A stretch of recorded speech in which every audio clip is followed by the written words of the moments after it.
Hello,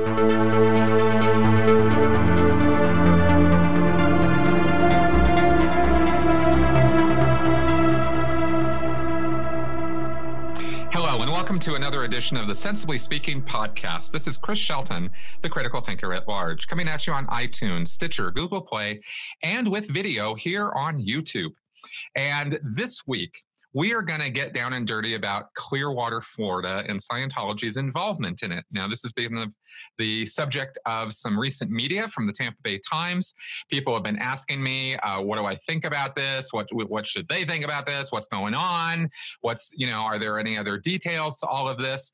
And so to help me with this, because this is a big topic and there is a lot of details, and the devil with the stuff really is in the details. I am bringing on Dr. Jeff Wasel, who has been on my show before. You guys should know him. He is professionally, he has done forensic accounting. He has tracked down and done all kinds of compliance work in regards 501c3s, nonprofits, things like that. So I thought he was the perfect person to talk to about this. And I've been trying to arrange it for a week now. So we're finally making this happen. And I'm very, very excited about it. Jeff, welcome again to my show. Hi, Chris. How are you? I am good. How are you? I'm really excited about this. I talked to Tracey a little bit when she was first starting this, and we had some interesting conversations. And there's a lot here that validates a lot of things that I've been, kind of theorizing with other folks in the milieu, as it were.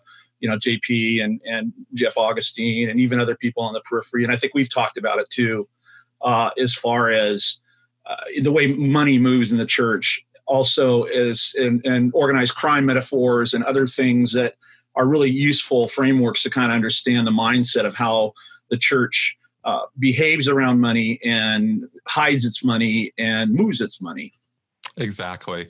We've had some great talks about this both on and off air, and have made many comparisons to the mafia or the mob and how they have operated in other cities and places in the past, and how Scientology parallels that behavior in many, many ways, or at least there are markers or indicators that it's doing so. And, there is conjecture here because we don't have full access to, or really any access to, Scientology's books or anything like that.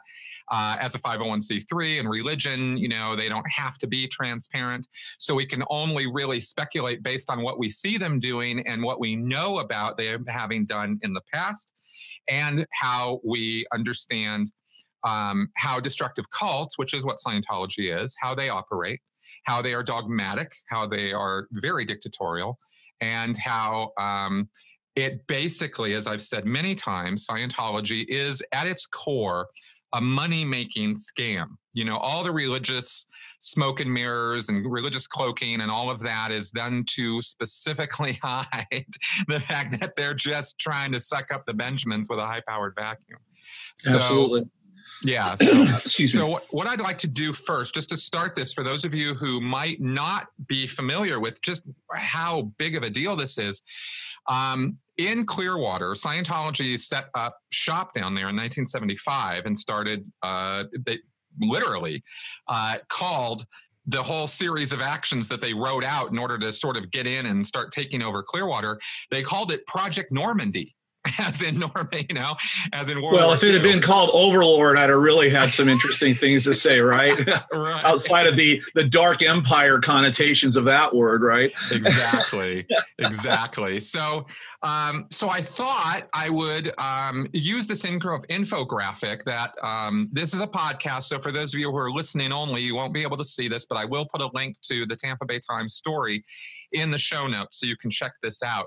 But for those of you who are watching on video, I'm going to share my screen on this, and we're gonna take a look at this infographic because it actually walks through. You can see here that this is a story by Tracey McManus, graphics by Eli Murray, and he did a great job here, as you'll see. Yeah, this is a phenomenal piece of work. A shout out to those guys, because this is the problem with money is conceptualizing it. We can talk about, millions of dollars, or you can weigh it, X amount of dollars fits in a suitcase, right?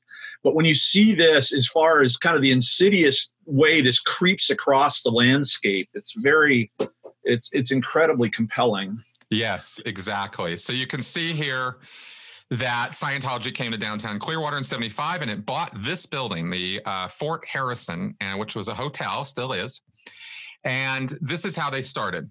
And then as time went on here, their campus slowly grew as they started buying more properties. And you can see them being highlighted here as I'm scrolling down this graphic. And these are all Scientology-owned properties all around downtown Clearwater. And yes, if you're starting to see a pattern here, you should be a little bit alarmed. And these are retail properties as well. This is not all church-zoned properties.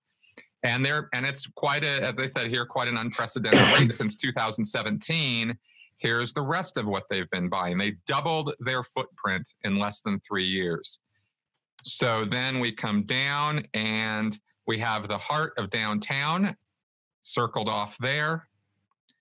And if you take away the church footprint, a few condos and all the buildings owned by the government, look at how little is left.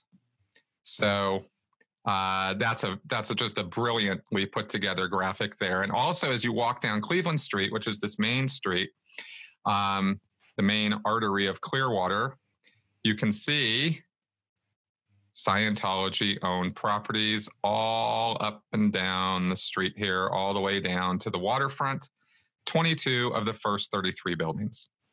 All right, so... Damn. Yeah, so first off, initial thoughts. What were you thinking when you saw all this go down in the first place? I'm thinking Boss Tweed, Tammany Hall, or Tom Prendergast in Kansas City in the 1930s. You want to talk about a company town, right? Or hell, Chicago, with Capone and Cicero, or Sam Giancana. This is boss mentality. This is a political machine that's now been created by Scientology under David Miscavige. They've always had their tentacles into everything around there in the same way that, the mob does or any corrupt city does. I mean, we've talked about the city of Bell in Southern California, which is just absolutely off the charts when it comes to this.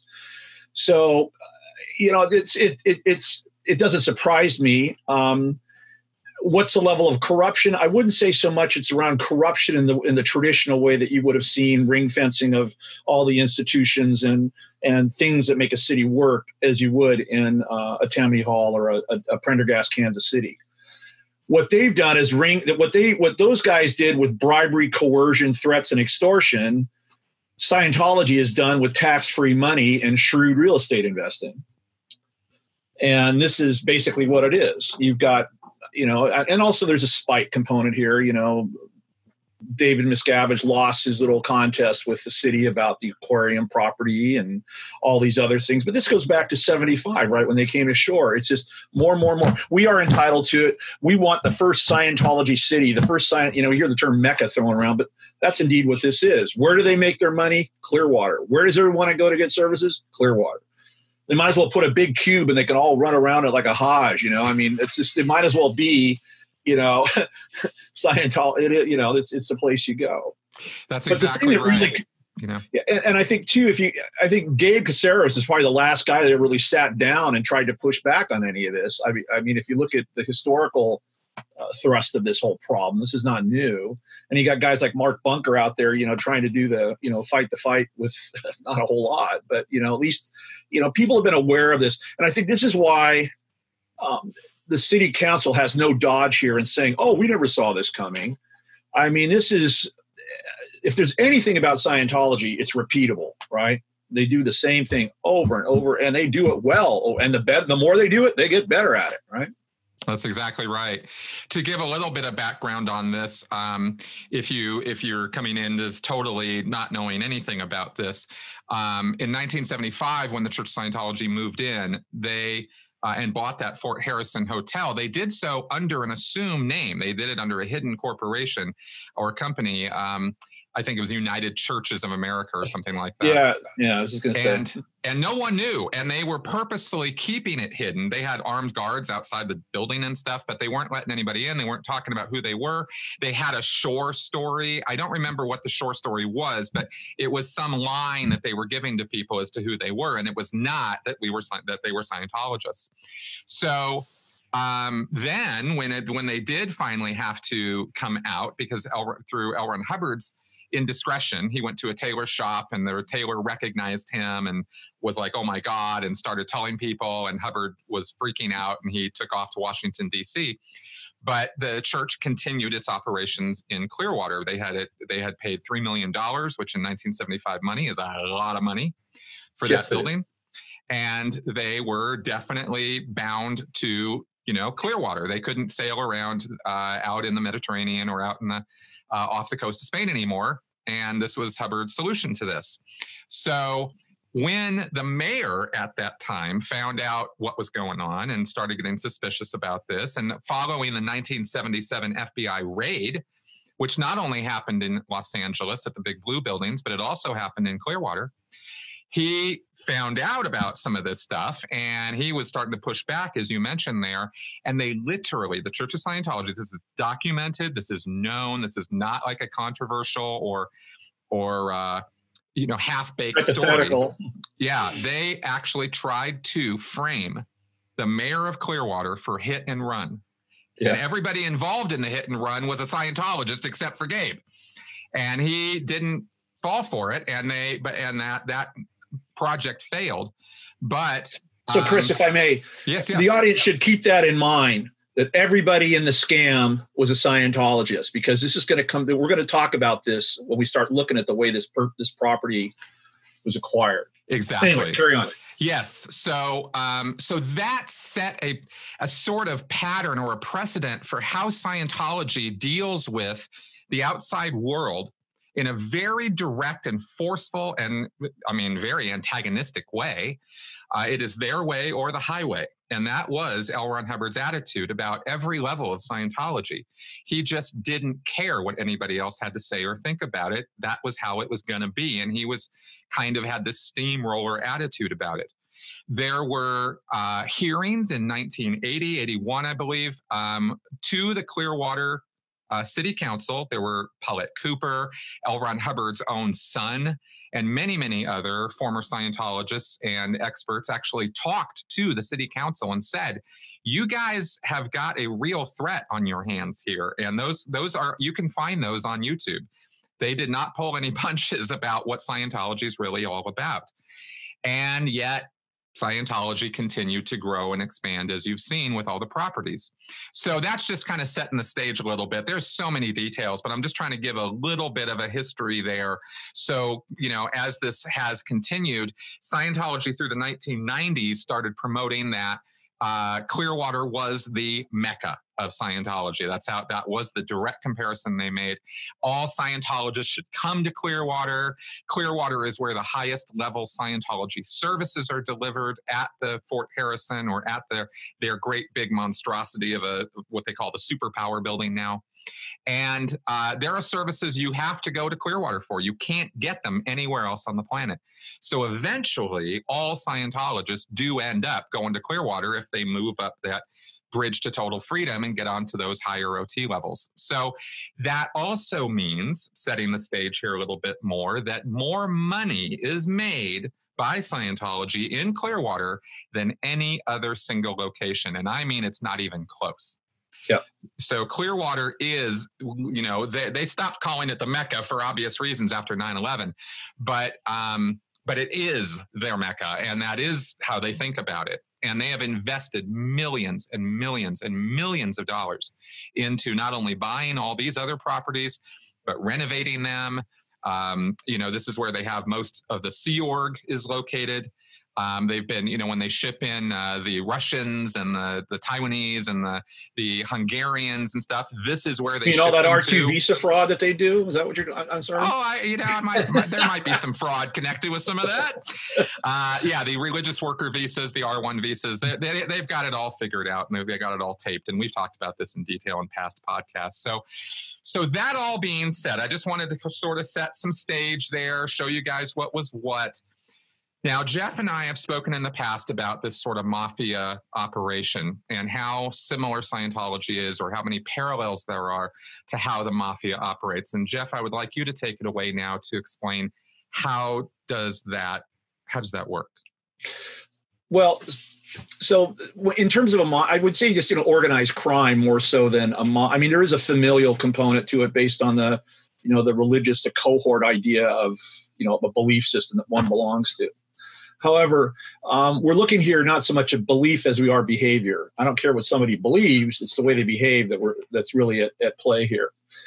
So Hubbard, as we all know, had a real fascination with clandestine operations, intelligence, all this stuff, and also had a very criminal mindset. I mean, the guy was a grifter from the beginning, right? Kiting checks, so his criminality to him was just an end to justify the means. I mean, you look at the Boulevard letter, all this stuff. I mean, it's there. This is, again, the beauty of Scientology, just like with National Socialism or anything else, is all documented in the way the crime was propagated.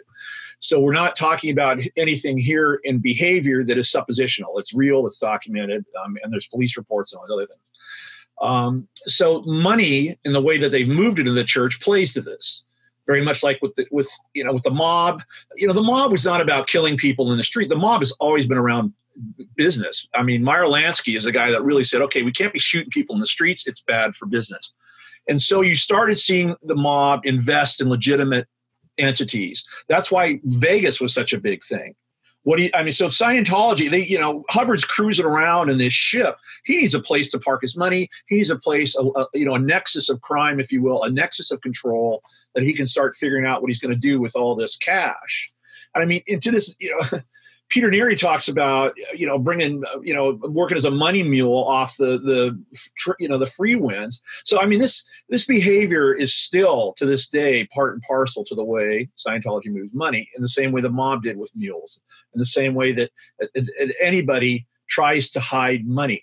Now, these guys aren't laundering money in the sense that the profits from Scientology are ill-gotten. What they're doing is more, to me, there's two things. There's capital flight. They're moving money around so that they can have access to it to do whatever they want, build or propagate, keep Scientology working, what have you, dissemination, all that good stuff. The other thing is to keep it under the radar from the IRS. And one of the things that's interesting about the some of the players in this deal that Tracey talked about is the Israeli connection.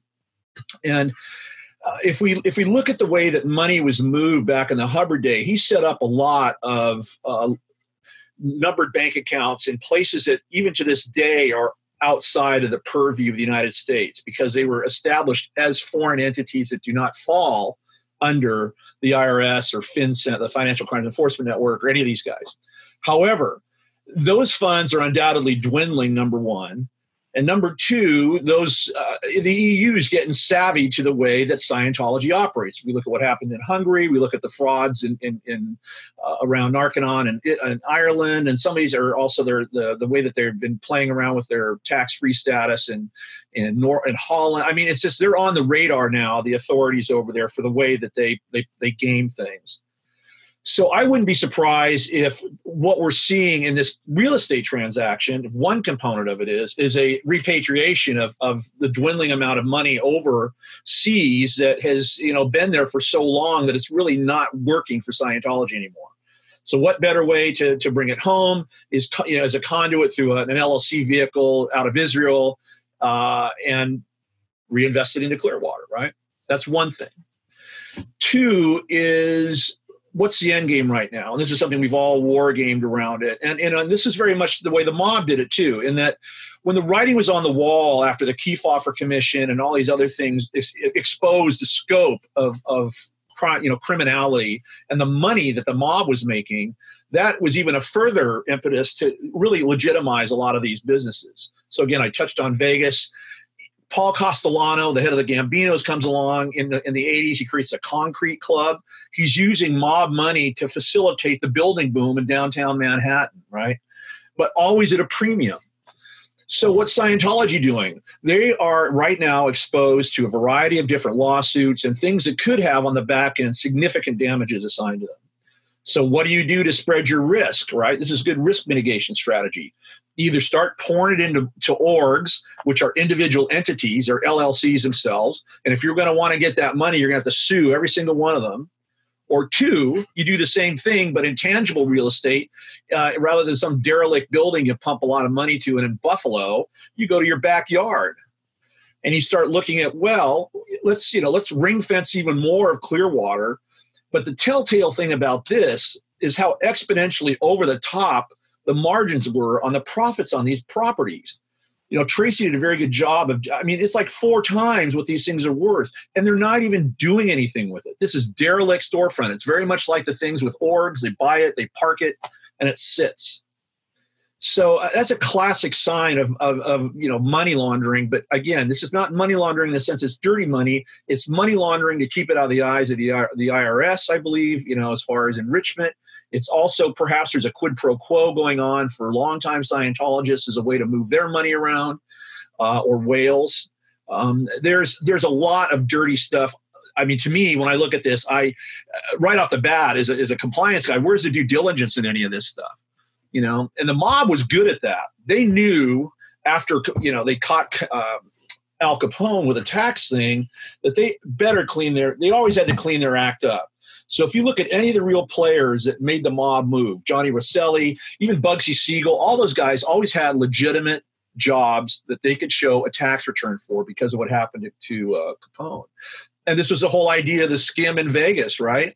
They would come in and take the money out of there before it even hit the counting room, so that they, the front, the non-mob front were, somewhat, they may have been a wink, wink, nudge, nudge thing with, like Frank Rosenthal and these other guys. But for most parts, they had a legitimate front to the feds until things started breaking down because of you guys like Tony Spilotro shooting people left and right. Bad for business, right? And so this is what happens when criminal organizations see the writing on the wall. They rejig the way that they move and spend their money. And so there we are. Awesome. So let's get to let me ask you about it. Maybe a specific example of how some of this cash moving might work, or again, we're going to do some supposition here, but okay, we know for a fact that the Church of Scientology as an entity was not the purchaser of all of these properties. Some of these properties. Well, do we know that? Well, because Tracey reported it. For example, Terry Nowitzki, for example, purchased one of the properties. He's a prominent Scientologist. His quote but here's the thing. Was, this is where I have the contention with that. Is that there's a whole new the FinCEN, the Financial Crimes Enforcement Network, came out with a new ruling back in 2015 that was very emphatic about the provenance of money based on what are called known beneficiaries, the way that you set up a trust or an LLC. There has to be a continuity of named individuals through that. So just because where'd the money come from that he got is my point. The provenance of this money is what we can't say. And I believe it is probably from the church somewhere. Because, the only way that this money could not be vetted in proper, what's called KYC, know your customer, or enhanced due diligence, is if there is corruption or willful blindness in the chain of acquisition of that money, either in a credit union that's owned by Scientology, or the money's already in Scientology's purview. There's a variety of different ways, but that money has to be shown to come from somewhere legitimate. But the problem is, because it's a 503c, where do you show where that money came into the system outside of donations? Right. Well, this is what got me wondering about some of these individual Scientologists whose names are on the bill of sale or whatever as the people who purchased the property.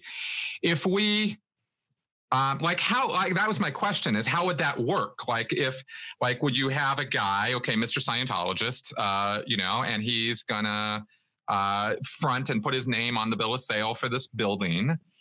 And so could the church be giving him the money, as you just mentioned, or could it be he purchases it, and then they pay him more for that? Or how would that So there's a variety of different ways you can launder money in real estate transactions. So there's the classic is the inflated invoice, the inflated property value. So you get in cahoots with somebody, an estimator or a realtor or what have you, that takes it out on the market, and the quid pro quo either comes back after the property's purchased, or in how you take a loan out against the money, and then the money's laundered through the repayment on the principal of that loan. So there's a variety of different ways that you can get profitability and launder money through everything that's in Tracey's story. I mean, it's just all over the place. Okay. So especially when you have trusts and LLCs. This is the thing, because trusts and LLCs can be nested till the cows come home. And Scientology has a lot of experience in doing this. Okay. Yes. If you look at the way that they've moved money offshore, I mean, the IIS, they were incorporated in, Curacao, for crying out loud, in a trust. And within that trust, there was a variety of different vehicles. The Free Winds was held as, as a trust, a vehicle, because it could move around, right? That's right. So a trust doesn't necessarily have to be a physical thing. It can be a group of individuals. It can be it doesn't have to be a geographical location. So okay. Hey everyone, let's take a little break from Clearwater for a second. When you're faced with what can seem like a daunting task of fact-checking, or even just reading or listening to news or information, it seems like there's a near infinite amount of stuff you have to plow through. It's hard to know what's accurate and factual, even if a story or article seems believable. That's why you need resources like the Great Courses Plus to give you in-depth content you can trust. I do. I love what this streaming service offers. Thousands of objective, unbiased lectures from respected professors who really do know their stuff. You get courses on topics as wide-ranging as human behavior to science fiction to philosophy to even learning how to play musical instruments or writing. And with the Great Courses Plus app, you can even learn on the go no matter where you are. This month, I highly recommend you check out Argumentation, the Study of Effective Reasoning. Now, this is a course that is right up my alley, and I'm sure it will be yours too. I mean, if you understand the component parts of what makes a good argument, what strong reasoning is versus weak reasoning, and how to use this in your day-to-day life, you're gonna almost instantly be able to see the flaws or problems in news reports, magazines, and even from your friends on social media. Stop wondering what is true and actually take some easy steps to learn for yourself. Sign up for the Great Courses Plus today. I've arranged my listeners to get a full month of unlimited access for free. To get your free month, sign up today using my special URL, which is in the description section of this podcast and is shown on the screen right here. That's thegreatcoursesplus.com/critical. Remember, thegreatcoursesplus.com/critical. Sign up today. And if anybody's kind of curious about maybe some more of the inner workings of this, there's a show on Netflix right now called The Laundromat, which is a sort of a breakdown of the Panama Papers and the shell company, or the company that was providing all the shell companies to all these famous rich people who were investing and hiding their money in these labyrinths of paper companies that really only existed in binders on shelves, with Ecuadorian women signing off on all of the sales and transactions and everything. The easiest way that they would be able to hide money in this is just basic structuring. And what structuring is keeping money underneath the $10,000 limit that the Bank Secrecy Act established back in 1970 for currency transaction reporting. I mean, that's as old as what passes for the money laundering regime in this country up until Patriot. Okay. So what you could have is people putting money into the bank account of one trust that has 10,000, and building that capital up over time. Then that trust is acquired by another LLC or something like that, and with that the assets come. So the whole thing moves forward.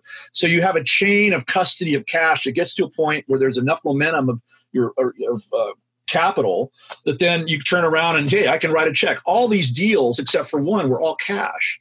Who has that kind of liquidity in that small? And this is the thing, it's a very incestuous little thing we're looking at.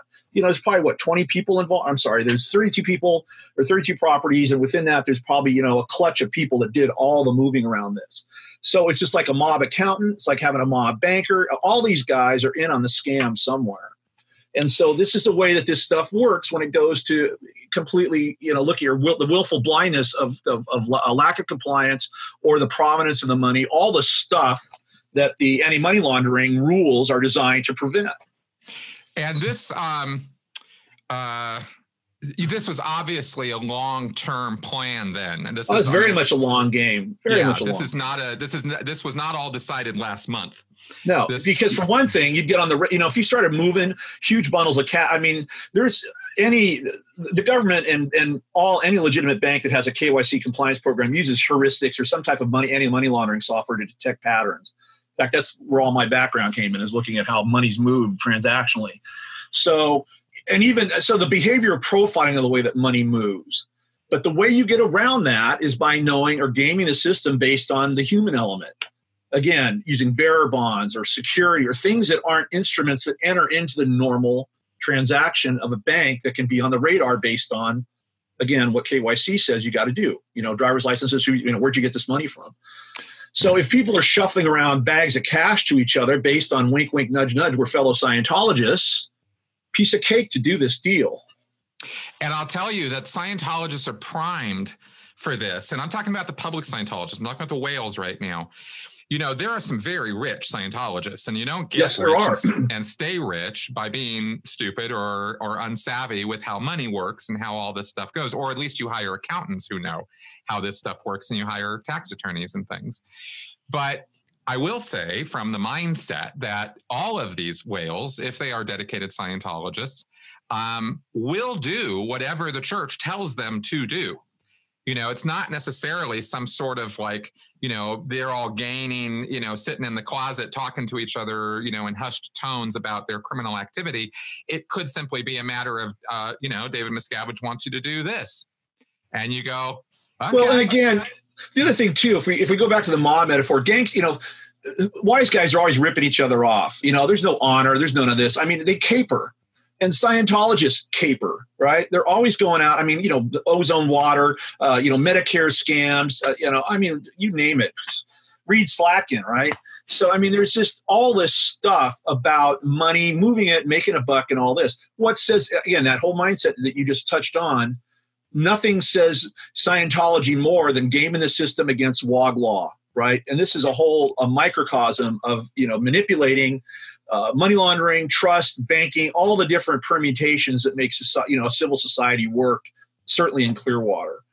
And this is why I come back to this idea of a company town, or, the Todd Prendergast thing, is that's how machines work, is that all the rules go out the window based on the ends justifying the means. Well, exactly. And Scientology is all about the ends justifying the means. And prosecuting this sort of thing, I imagine, even detecting all of this that we're talking about would be a gargantuan task. I mean, you've got, every single money mule who is given, here's $10,000, go put it in this bank.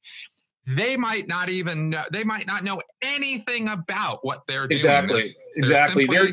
If there's anything that Scientology is very good at, and this came from we saw this in Operation Snow White, is the way that they, use plausible deniability and the need to know.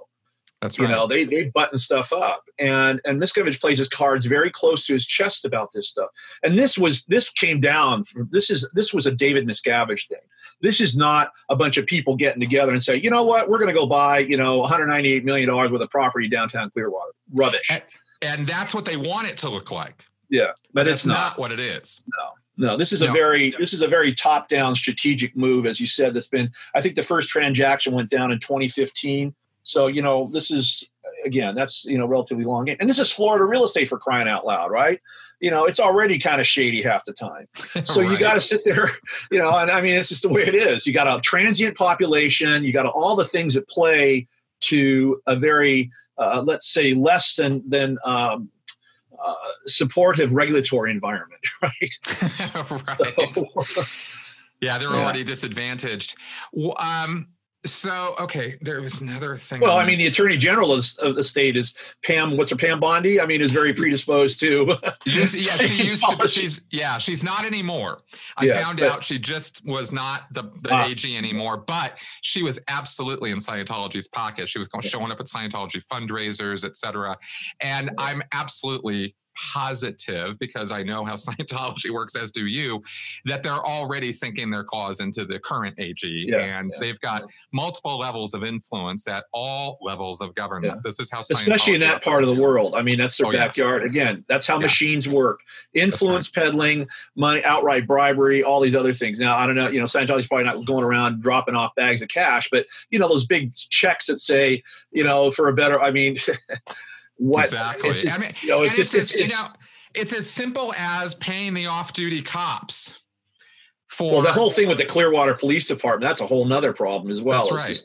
You have this institutional willful blindness, and so it's going to, of course, that's going to play to the way that, code enforcement is done, how these, this place is zoned. All the things that made this happen just didn't happen, serendipitously. There's so much here that's under the hood that I'm sure Tracey may have touched on, or the lawyer said you can't put that in there. But I mean, it's these things that are there. They're givens when you have this large of a real estate scam. This is significant, and it's just the loci. I mean, it's just so focused. It is, and I believe that there are a couple reasons for that. I think you're absolutely right that they are a little concerned about these lawsuits because there are an unknown number of them still to be filed, still coming after Scientology. And as good as Scientology's intelligence might be, they don't know about all, who all is going to be bringing suit. So, bunkering down, prepping for that. I mean, that's just kind of spreading your risk. They're spreading their cash across multiple venues, be it the ideological scam or a real estate scam here, or reinvesting into all kind. I think Tony Ortega had a story the other day about they've jump started a new some other kind of, not a youth group or something like that. I forget what it was, but they're starting to pull things out of the woodwork that were past fronts. So, it's, deflect, dodge, obfuscate. Meanwhile, we're moving our money around, right? Exactly. And the added bonus on all of this, and this is not a small point, is that David Miscavige personally, this is a couple of years ago, personally, and he never does this, went and visited each city council member individually with big plans and graphics and designs for how Scientology wanted downtown Clearwater to look and how they would contribute to the community and help create these facades for all the business, the uniform sort of nice looking facades and all that. Nobody actually, until fairly recently, nobody actually saw what any of these designs looked like because he only showed them to the city council members. They, in turn, said, okay, thank you very much. And then they decided not to go with his plan. And they decided not to sell him that aquarium property that they were so desperate for right next door to their current properties. The city had that property. They could have sold it to Scientology. Scientology was actually offering like 2 or 3 times what it was worth, or the asking price. And the city said no. And good for them. They stood up to Scientology. But this is exactly the repercussion. Is David Miscavige. Nice that you can do that when you have tax-free dollars, right? You don't have to worry about your margin costs, right? Let's just go throw money at the problem. That's right. And that is what they do. And as Tracey reported, they paid 4 times the amount of what some of these properties were worth that they've been purchasing here. So this was, as all the other things that we're talking about here, in terms of crafty 4D chess of taking over Clearwater, we're also talking about a much more base motivation, which was David Miscavige was just pissed off. He's kind of his own. He's kind of like fair. It's almost a real estate version of fair gaming, right? That's exactly what it is. Let's just go mess with it. We're going to buy this stuff up and just let it rot just to spite you people. Exactly. And that is so Cobb. That is just... Exactly. Now, let's talk for just very briefly, within your knowledge of this, what can Scientology do with these properties, and can they turn them into, money-making opportunities for Scientology? Well, I am by no means an expert in downtown Clearwater's potential for redevelopment or growth. I've read enough on it, though. I'm just living here in Silicon Valley to know that real estate's capricious. People will come in and they'll say, oh, we're going to do all this, that, and the other thing, and all of a sudden the market tanks, or people move. It's very much subjective to the demographics and whims of the market and all that stuff, right? Yeah. But I think what you have here, though, since it is a closed company town, they can make or break it. But the problem is that the word's already out. And Tracey alludes to this in her story that, some of the non-Scientologists that have significant holdings in downtown Clearwater have tried to shop it on the Florida real estate, and people don't want anything to do with it because where it's located and the fact that it's in the influence or domain of Scientology. So it's like Chernobyl. It's been poisoned in a way, right? What do you do with land that nobody wants to do any business with except Scientologists? And does it become like, Hershey or Saltaire or like an old company town in the 19th century where, you buy your stuff there, you get your Starbucks there, everything is Scientology downtown. But that's no way to create what a community is all about. And communities are, create growth. People come to them. I mean, this stuff is all. What are they going to make? All auditing centers all along that. It doesn't. You can't. There's just nothing here that is going to compel any kind of ROI or return on investment on that $198 million outside of just spite. They can tear it down, and build all kinds of, oil, perceptive stations or some damn thing. I don't know. Right. Well, I was thinking that I doubt that the Office of Special Affairs, and I actually doubt that Miscavige himself considered that if they did this and the word got out, because I'm positive, I'm 1,000% positive, they did not see this story coming. Of course not. Right. It took Tracey months of digging to get this information.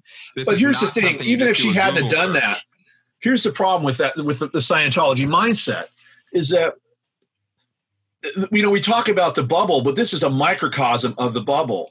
Without Tracey McManus, without Tampa Bay Times, it would have still just da-da-da-da-da because, hey, this is our neck of the woods, pal. And we're going to do what we damn well please here. And, if they're thinking about it, all they're thinking about is how it's going to look good to the whales, that encapsulated idea of what we're doing, to transform Clearwater. We're transforming into a Scientology Mecca, not a thriving downtown community that's all encompassing, all inclusive, right? This was Pastor Willie's big rub, right? Anybody that's in the periphery of this says, this is a corrupt, pernicious organization that is co-opting everything about our community. How do you fight that? How do you fight that? You don't, because you might as well put a frickin', drop gate at the end of it, make it look like Checkpoint Charlie when you're going from East Berlin into West Berlin. I mean, it's just like a whole other world. It's unreal. Well, and that brings me to, how I wanted to kind of go into the end phase of this in terms of our podcast this week is what options does Clearwater have? I've railed against the city council. I'm sure lots of city, I talked to Tracey the other day and she said their phones are off the hook. The city, the story came out and the citizens of Clearwater are just off they're just, what the hell? They had no idea this was happening. But what are their options? You have a city manager, planner, you have a city council, that you have a retirement community here. What could they do? So I think if there's a legal, the one thing that comes to mind is the way that Bell went down, or also the way that citizens, you vote.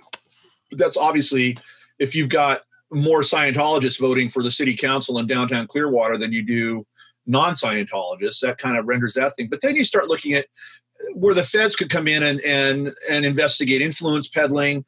Again, the whole way this thing was financed. There's a lot of things around here, but it would take some kind of institutional will to do that. And if enough people were to write their senators in the state of Florida, or even I don't think anything can happen at the national level, just because it's just right now it's sclerotic. But I think there's enough that if there was a mass of citizenry that got together, not necessarily pitchforks and bailing hooks in the streets, but that kind of mentality, right? We are outraged. These people have hijacked our way of life. There might be some concessions or some calibration of the extent of the control. How long would that take? Hard to say. But the one thing that Ms. Cavett can't control is the economics of the situation. So what says that somebody decides they're going to come in there and say, screw you, we're just going to buy this back, or we're going to go in and maybe buy everything around you. So who knows? It's just, how would the market fix this? I'm kind of a free markets, free minds guy. So that's the way I would look at it.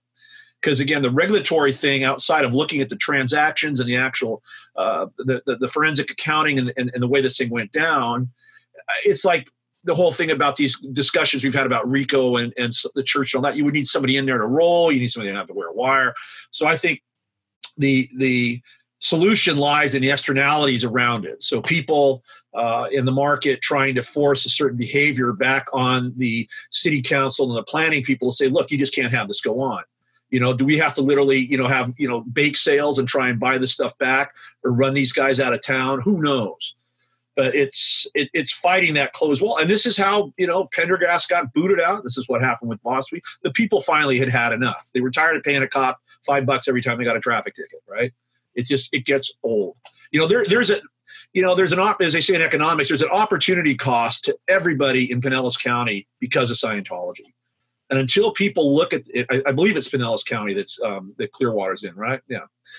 So somebody's going to all of a sudden say, these guys are dragging the whole ship down, and they're using tax exemption to do that, which is in direct, competition with legitimate merchants, legitimate entities. Why are they getting this break, let alone using tax dollars again to completely consolidate and literally run people out of town in a democracy? I mean, this is where we are.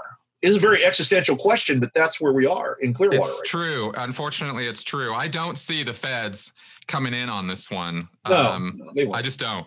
We've already had enough of, empty promises or fits and, hits and starts and whatever with the FBI.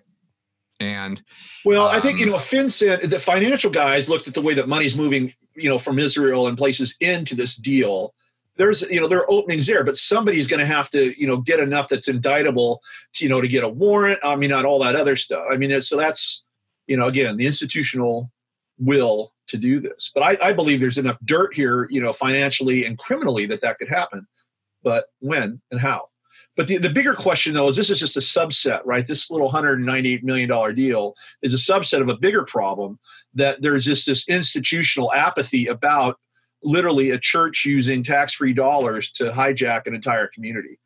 And this is not the only place where it's happened. There's this place up in Oregon where the Rajneesh folks have taken over the whole town. Oddly, I found out while going through all this stuff, the Mormon Church owns more property in Florida than Scientology does. And I'm talking about strip malls. I'm talking about retail property. I'm not talking about church properties. Well, of course, churches and Scientology, I'm sure, is the same way. These guys all have, they pay good money to have prudent advisors. How do you spread your wealth, right? Real estate in America, my gosh. I know. It's so bizarre to me. I have a real problem. And it seems so obvious to me that it's bizarre that a church entity would buy non-church property and like strip malls, retail properties, buildings that they can rent out to, professional offices and things like this. This makes no real sense to me. I understand that they have the freedom to do it, but it seems wrong. You're forgetting the discussion we had a little bit ago. I believe it plays to the demographics in declining membership over time. How do you keep your church afloat if people aren't coming in and putting money in the till? Oh, yeah. You get your run rate from rent, right? You own property. So it keeps, I get it. The whole thing. Yeah, no, I get that part. And I remembered us talking about that. Yeah. I'm just talking about maybe from a more moral position. Which is money is amoral. I know it's always a null argument when you're talking about business and money and stuff to bring morality into it. But silly me. But you would think that the church component of it might add a little bit of calibration to the whole thing, right? Well, that's the point. That's the point. You got a nonprofit religious organization that is structured in order to, serve its parishioners. The public good, the public benefit. Yeah, exactly. Right. So I don't, anyway. I just think it's bizarre. And of course, I don't know if I haven't even bothered to look yet as to whether this is just an American situation or if this is something that goes on in other countries too. Oh, that happens in Britain. I lived in Britain for a while. It goes on there.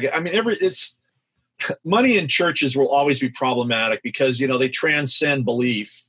certainly, I mean, look at the Catholic Church or any large church, not to beat up on Catholics, but they're always, because they've been around. I mean, provenance breeds, money, ownership, right?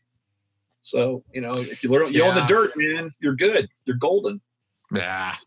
Well, I just wanted to kind of go over some of the possibilities here, and you've done a great job of breaking some of this down for us. I would really like to I enjoyed talking to Tracey the brief time we had. I think she's done a great job here. The Tampa Bay Times, for some reason, is the only people to get a clue about Scientology in the entire, journalistic archipelago. But I would also say that this may be yet another shot. So there's kind of a momentum going here as a critic. If I were to sit back and look at what's been going on in the last year relative to the last maybe 5 or 6 years I've been involved in this stuff, there has been a sea change in the way that people are going after the church. And I think a lot of it is because of good old-fashioned journalism like Tracey, and people subscribe to the Tampa Bay Times. It's an actual good newspaper. But I would also say that there's more of a collective outrage building around things, Danny Masterson or all these people, because the Discovery stuff is coming out of Discovery that traditionally Scientology controlled the narrative of. And I think that's very important. And, and Tony's had some of this stuff and done a very good job. Mike Winder's, there's more. I'm actually encouraged by what I'm seeing on the blogs as much too. Instead of the same old people talking about the same old stuff, the conversation is getting more around what do we do above and beyond just, oh, woe is me. So, and that's, so again, groundswell and things like that. But, they're more on the radar than they've been. I should say they're more on the authorities' radar than they've been in a while. And these lawsuits, I think, they're going to be an existential threat to the church. I really believe that. I mean, even Graham Barry, Graham's out there ticking away on these, elder abuse things. Every little thing that takes the chip out of these guys' block, sooner or later, the whole house of cards is going to fall. But, I would very much like to think that is the case, and I'm hoping that through the work we're doing and through the public awareness that we're doing, that there will be more outrage generated about this, because that's what, if we are going to get any institutional movement, government movement, law enforcement movement on this, then there has to be a will to make that happen, and that's generated from us first. Because it's, if you're waiting for Joe random politician to step up. More importantly, the stuff that Tracey's done, this is about behavior. This has nothing to do with belief. So the church can't sit there and scream, oh my God, we're being, all that nonsense and rubbish about bigotry and all that. It's bullshit. No. What we're looking at now is, criminality, evidence of tax avoidance, tax mitigation, capital flight, abuse, elder abuse. I mean, and we're in it. There's no statute of limitations going on right now. We're right in the heart of this stuff coming to the fore. So it's not like, a lot of the egregious stuff that's happened in the past, we could say, well, we knew about it, we can't do squat. Now we can. And I think as long as, the attorneys and folks that are out there fighting the good fight, work with urgency, because the church certainly doesn't have the pushback and the capability they did in the past. Now, I mean, I'm sure they're going to fight tooth and nail, but it's just a different world. We're in a different environment than we've had in the past. And I think it's a very unique time to take advantage of that urgency and, the church starting to be, close to being on the mat. But then they can always get up in the 9th round, right? So, we got to make that's down the thing. Don't underestimate them, and I'm not saying you are. I mean, I'm talking to the public at large. Yeah. We see lawsuits being filed. We see, tweets. We see social media stuff, and we think, oh, they're on the ropes, they're on the rails, they're going down for the count. And there's lots of good reasons to think that. But then you find out, oh, yeah, no, actually, they've been, collecting a bunch of money and in doubling down on property investment and doubling down on the whales, and on building up Flag and Clearwater, which is their moneymaker, they're doubling down on this stuff. They're not in apathy. They're not hiding in the closet. They're not giving up. But think about what you're just saying. What does somebody do when they're seeing, threats against the fortifications, right? You start backing the mortar. You start putting big 4x4s up against the castle door. You start figuring out a way. So there's a duality there of, it may be that they're not publicly expressing fear or concern. But, no organization starts spreading their wealth around or doing crazy stuff like this. I mean, it literally is, out in front of God and everybody in the front page of the Tampa Bay Times, unless they're running a little scared. So I think we need to, be cautiously optimistic that there's something afoot that is making that there's a reappraisal in the church at some level about their financial exposure, and their ability to be hit and leveraged on the back end for damages and these other things. I just got to believe that a lot of this is based on a risk mitigation strategy. I mean, they just don't do anything. I mean, there's certainly an element of screw it, I'm David Miscavige to some of this, but there's also, they're very calculating. And this to me is very calculating in the way that they're starting to spread their assets and restructure their organization as a hedge against potential success by the plaintiffs in these lawsuits. Interesting. Very, very interesting. Yes. And I can tell you that the run-of-the-mill Sea Org member and run-of-the-mill Scientologist doesn't know how to do any of this stuff. This is high level, paid consultants. They are getting again, it's highly compartmentalized. This is very compartmentalized criminal behavior. That's right. That's based on a very conscientious strategy of risk mitigation. Cool. Well, Jeff, thank you very much for taking the time to break some of this down. My pleasure. Really appreciate it. Always good to chat with you. And again, shout out to Tracey for a marvelous job. And this is how you do it, man. Old school gumshoe. Ortega does it. Tracey's doing it. All these guys. This is what does it. So, awesome. Keep it up. Well done. All right, guys. If you have any questions, comments, or feedback, leave it in the comments section below here on YouTube or at sensiblyspeaking.com. I would be very interested in what you have to say about all of this. And also, of course, wide open to any other ideas or input as to what else could be going on here. What other future, options you might see here from what Scientology is doing, or where you think this strategy might be going. Anything like that, I'd love to hear from you. So leave it in the comment section. And if you enjoy my channel and are getting any kind of entertainment and education from it, then consider joining me on Patreon, because that is what keeps the lights on and keeps the show going. So thank you very much, everybody, for your support out there. And I will see you next week. Bye-bye.